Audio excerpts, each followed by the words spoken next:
high above the world where the stars whispered secrets to the moon. There floated a village made of silver bridges and shimmering towers. It was called Skyhaven, and it was hidden behind soft, sleepy clouds that glowed gently at night.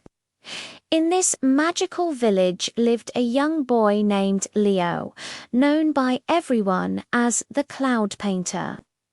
Leo wasn't like the other children. While they played hide-and-seek in the misty gardens or chased sunbirds through the air, Leo loved to paint tea. He painted the morning skies with gentle pinks and oranges, the afternoons with bright blues, and the evenings with golden sunsets that made even the stars stop and stare.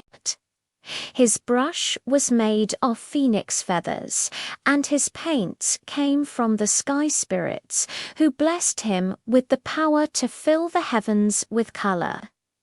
Every morning, the people below woke up to Leo's art, soft clouds shaped like animals, dreamy skies painted with hearts and rainbows. The whole world smiled because of him. But one morning, when Leo dipped his brush into the jar of gold paint, he gasped. It was empty. Not a single drop of gold remained. Without the golden color, the sun couldn't rise properly. The world turned dull gray.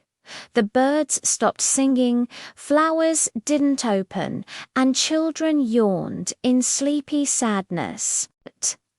Leo sat on the edge of his cloud balcony, thinking, "The world needs its gold again," he whispered.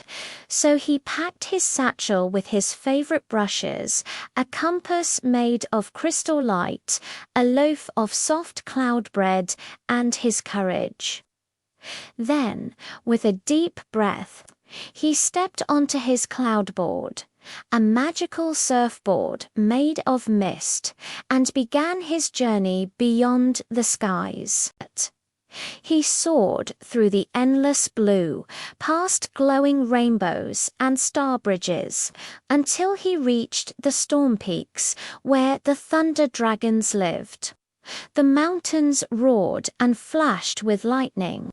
The dragons were enormous, their wings stretched across the horizon, and their eyes sparkled like storms.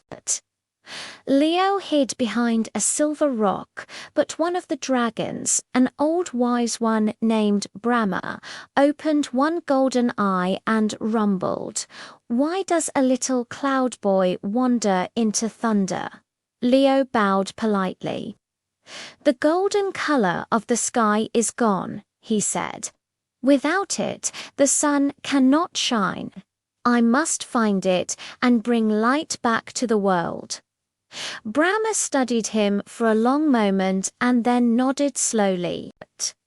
"The gold you seek was taken by the night collector.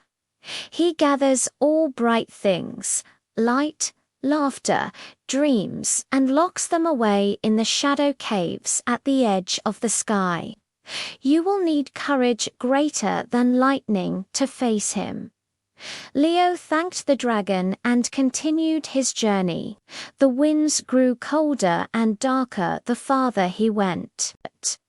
Soon he reached the edge of the world, a place where stars floated like fireflies and shadows whispered softly.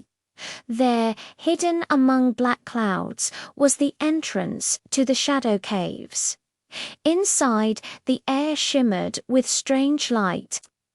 Glowing treasures floated all around, bottled moonlight, captured laughter, forgotten wishes.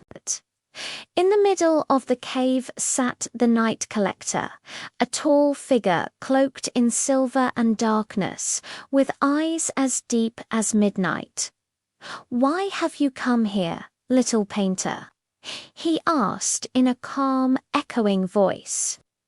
"I came for the color of gold," Leo said bravely, even though his hands were shaking. Without it, the world below has lost its joy. The collector tilted his head. "You cannot take light from me," he said, "unless you offer something brighter in return." Leo looked around. He had no jewels, no treasures, only his paintbrush and his heart full of dreams. Then he had an idea. He dipped his brush into a single tear that had fallen from his eye and began to paint on the wall of the cave. Slowly, colors bloomed, reds, blues, greens, purples, forming a painting of life itself. He painted children laughing, mothers hugging their babies, friends sharing stories under a sunset, and birds flying free across endless skies. When he finished, the painting glowed so brightly that the shadows melted away. The night collector stared at it for a long moment, his dark eyes softening. "That," he whispered, "is brighter than gold." He reached into his cloak and handed Leo a small glass bottle filled with pure golden light. "Take it," he said kindly. "And remember, true light doesn't come from the sky. It comes from love." Leo thanked him and flew back across the sky, racing against the night. When he reached Skyhaven, the sky spirits were waiting. He poured the golden color into his paint jar, dipped his brush, and began to paint. As his brush touched the clouds, the sunrise burst to life, brighter, warmer, and more beautiful than ever before. The whole sky danced with light, and the world below woke up smiling. Flowers opened their petals, rivers shimmered again, and birds sang songs of morning joy. The people of Skyhaven cheered, and the sky spirits blessed Leo with a golden crown of light.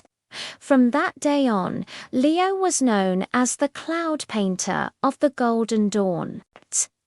Every sunrise carried his love across the sky, and every child who looked up at the glowing clouds would whisper his name, knowing that somewhere above the world, Leo was still painting the light. And sometimes, on quiet mornings, if you look closely, you might see him, a boy with a golden brush, painting dreams into the dawn.